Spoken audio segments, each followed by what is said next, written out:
The gold sector in West Africa has seen substantial growth over recent years.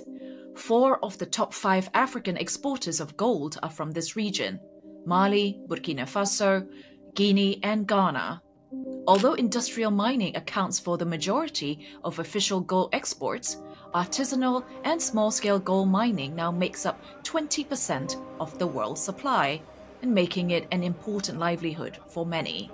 But much of the sector is informal and unregulated, making it vulnerable to criminal exploitation. On top of this, West Africa is a region bereft by political instability. There have been several recent coups, and extremist groups, foreign criminal actors, and organized crime networks all operate here, and these groups often target the artisanal and small-scale miners.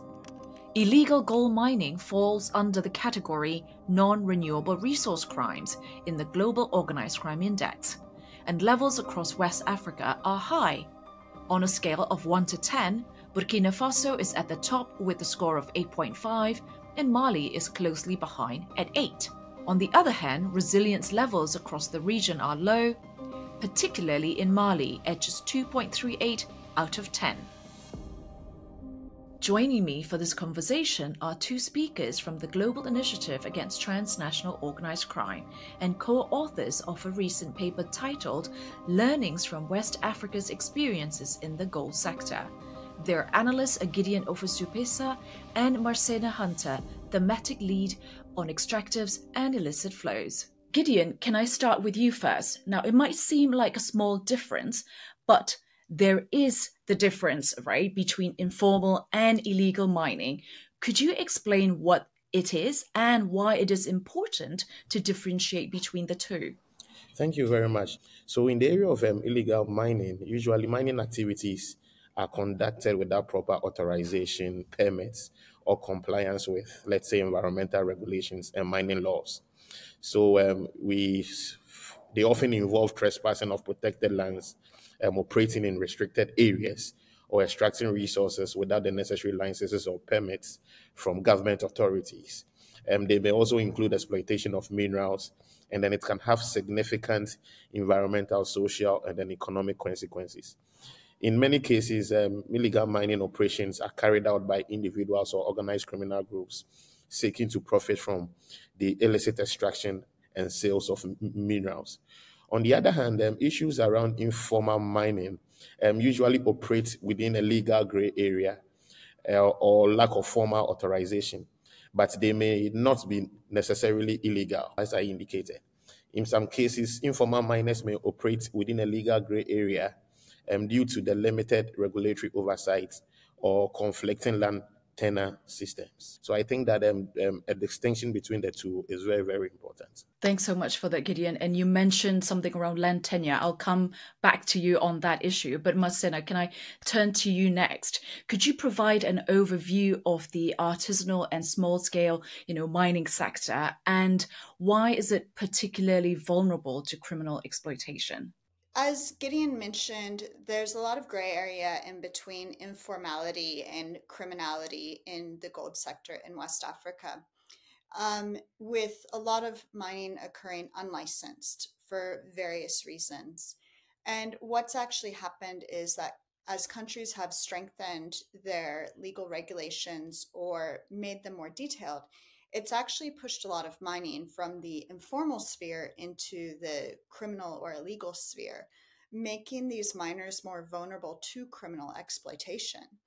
And so a lot of mining operations across West Africa are called artisanal small-scale mining, which means they have low levels of mechanization, they use hand tools, low levels of formality, these sorts of things. And it's the same high levels of informality that makes the sector vulnerable to criminal exploitation because it's not well regulated for various reasons, whether it's mining takes place in remote locations that are difficult to reach, or the government just doesn't have the capacity to regulate it well. And so the gold sector is especially attractive because it's easy to enter into. It doesn't take much investment to extract a profit from the sector. And the sector is highly profitable. Gold prices are hitting all-time highs. You can make a lot of money from the gold industry. But beyond that, gold is also a financial vehicle. And so it enables actors to move illicit wealth, whether it be from the gold sector or another type of corruption or criminal activity, between jurisdictions and to launder money, including through trade-based money laundering. And so all of these factors come together to make the sector very attractive to criminal exploitation. And I think that's something that's really important to emphasize, is that the sector and a lot of the miners and lower scale miners in the sector are actually informal and really vulnerable, and they're being exploited by these criminal groups and criminal networks who are taking advantage of the situation. Thanks for that. That sounds actually, very concerning. Now let's move on to the people who are involved in these, the criminal markets. Could you provide examples of foreign criminal groups that are involved in coal mining in West Africa? And could you also tell what that involvement entailed? Yes, I think it's difficult to say when you have necessarily a defined group. But what we are seeing is a heavy presence of Chinese nationals in some countries. And this specific group is bringing in a lot of equipment and technology. This has included excavators, chemicals, that sort of thing, which is contributing to the intensity of the mechanization and productivity of the sector, which in turn is increasing financial flows, economic and environmental harms, and increasing criminal risks in general just by making the sector that much more efficient. But also within the region itself, we're seeing a lot of migration between countries. So for example, cyanide leaching was being used in Burkina Faso a lot more than some of its neighbors. And since insecurity has increased in Burkina Faso, we're seeing a lot of Burkina Bay migrating more throughout the region. And so this introduction of cyanide leaching is increasing in countries like Mali, Ghana, and other places, which is also impacting on supply chains and financial flows, with more gold crossing borders, more gold being produced, that sort of thing. And so I think that's the most important role we see with foreign nationals, both outside of the region and within the region, is this spreading of knowledge, technology, financial flows, gold supply chains, that's really resulting in, I think, more consolidated supply chains and more consolidated financial flows that are also enabling criminal actors to better consolidate power, increase profits, and just, I guess, increase control and exploitation of the sector itself. What about in terms of conflict actors? How are they involved? I mean, do they mine the gold themselves, or do they tax the artisanal miners or the movement of gold? We have seen the involvement and I would say abuse or extortion of the sector by conflict actors. Jenim in Burkina Faso comes to mind, as well as some actors in northern Mali as well. In some cases, they may be directly involved in the mining and trade of gold. However, what seems to be more often the case is extorting or taxing activity. And so this does seem to be the way how these groups are able to generate income from the sector. But it's also a way how they can, I think, exercise control or build legitimacy amongst local populations. Because, for example, if they give access to miners or communities to a mine site that the government had previously kept them out of, this is a way where they can build community support. In contrast, though, what we have seen is that when miners refuse to make payments to these groups, they can become very violent, which is what we've seen with massacres in Burkina Faso at some mine sites, which are reportedly linked to the refusal to make these payments. Great, thank you so much. Gideon, can we talk a bit about the land tenure issue that you mentioned earlier? How much of an issue is corruption to land rights and land access, and how does it fit into the wider things we're discussing today? Corruption serves as a catalyst for criminality within the artisanal and then small scale gold sector. So we see bureaucratic licensing processes instead of safeguarding the lives of miners, often become a breeding ground for illicit activities, particularly land grabs that are usually orchestrated by affluent or politically connected individuals. In Ghana, for instance, we also see that the licensing process remains heavily centralized, and then it is marred by political influence and then cronyism, which is rendering it inaccessible to many legitimate artisanal and small-scale gold mining operators. We also see extended approval timelines and then bureaucratic hurdles, which force miners to go into the shadows of illegality. So we see that when they go into the shadows of illegality, regulatory oversight is absent, and then providing a haven for individuals with criminal intent to thrive. Moreover, corruption seeps into every stage of the licensing process, with officials soliciting unofficial payments from miners in exchange for expediting approvals. We see chiefs, despite lacking legal authority, also use their positions by extorting exorbitant sums from small-scale miners and then whoever may come in, whether they are required by law to be involved in small-scale mining or not. And then so these further exacerbates the entanglement of issues around corruption and criminality within the industry. This exploitation not only perpetuates inequality, but also undermines the rule of law, also fostering an environment that is ripe of illicit activities. Marcena, let's talk regional security, which is a real issue and concern in West Africa, right? But intriguingly, your research has also found that actually the artisanal and small-scale mining sector actually plays a stabilizing role for people who are either internally displaced or are looking for alternatives to crime. Can you explain a bit about that? Yeah, I think this is a really important point because often when we talk about the gold sector, it is highlighting conflict financing or criminality or corruption. But actually, it's a really important source of livelihoods. And especially with climate change putting pressure on traditional livelihoods like agriculture or livestock and transhumance, the mining sector really is a social safety net or an economic safety net for really large portions of the population. And so when we're looking at the role of the gold sector in conflict and fragility, what we'd like to see is more support and greater efforts to professionalize or formalize the sector so that it can be a safer, more secure source of livelihoods and income for these large populations who are very vulnerable. And so I don't think it can be overstated how important the gold sector can be, given the proper support from governments and others to really help it reach its full development potential.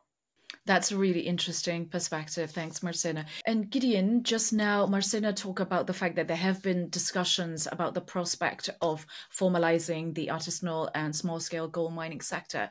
Do you think that would be a positive solution? And if so, can you tell us why? We feel that formalizing the small-scale mining is a way to go. When you talk about formalizing, what comes to mind? It is the process that not only includes putting in rules to regulate the artisanal and small-scale gold mining sector, but also putting in efforts to integrate it into a more formal economy and then society. So formalization is a way to go because there are many positives around that. Formalization is going to improve regulatory oversight, thereby minimizing the many negative things that we see. So as indicated by Marcina, there are increased use of chemicals in mining areas, which is heightening the risks of miners, which is also contaminating land. It is contaminating rivers. It is contaminating agricultural products. And then because the mining has not been formalized, miners are working in places whereby there is no kind of supervision. So these chemicals are being used in a way, a manner that is also harmful. What we also see is that when there is improved oversight, or when there is formalization, for instance, the tensions that we see between artisanal and small-scale gold mining actors with surrounding communities that are involved in agriculture is also going to be minimized. We also think that formalization is also going to improve issues around health, safety, security, and environment. It is also going to improve gender inclusion, where we see gender inclusion, and then the lack of access to funds that miners and then traders do have. When the sectors are formalized, the banks and then the financial sector will have more confidence in working with these miners, which currently within the region is a challenge. Not only is it going to also provide improved conditions for miners, but also there are physical benefits to governments, whereby when a sector is formalized, it is going to contribute to improving domestic revenue generation within the West Africa sub-region. Great. Thank you, Gideon. That sort of gives a very complete overview of why it makes sense to formalize the sector. Marcina, last question. How can governments and states remove criminality from the gold mining sector? I think Gideon covered a lot of this with formalizing the sector. I think an important point is that formalizing isn't just about bringing in laws or enforcement. It's also about supporting those in the sector and enabling them to meet these requirements and support them to adopt better practices. And so, in fact, there's been discussion around whether formalizing is the right word or whether we should be talking about professionalizing the sector. So there's a bit of a debate there. But it highlights how we need to be supporting people in the sector. I think Gideon's covered a lot of this. Just some important points are land rights are a big issue. And for the ASGM sector to be successful, miners need to have access to land, and they need to have access to mineral rights, security of mineral rights, these sort of things which have domino effects around finance, access to finances, secure supply chains, that sort of thing. The other point that Gideon also touched on was gender. We don't see a lot, or we think maybe enough of a gender perspective in these formalization or professionalization efforts. And so that's something that I think we can encourage governments and other stakeholders in the sector to do to a greater degree, because when not well adopted or tailored, it can actually have negative impacts on women in some cases. So it's really important to think about women. Then beyond just professionalizing and supporting the sector, when we are looking at enforcement, and this goes to corruption and the power of criminal actors, targeting the mine sites is not just, can be harmful in some cases, but it's also ineffective.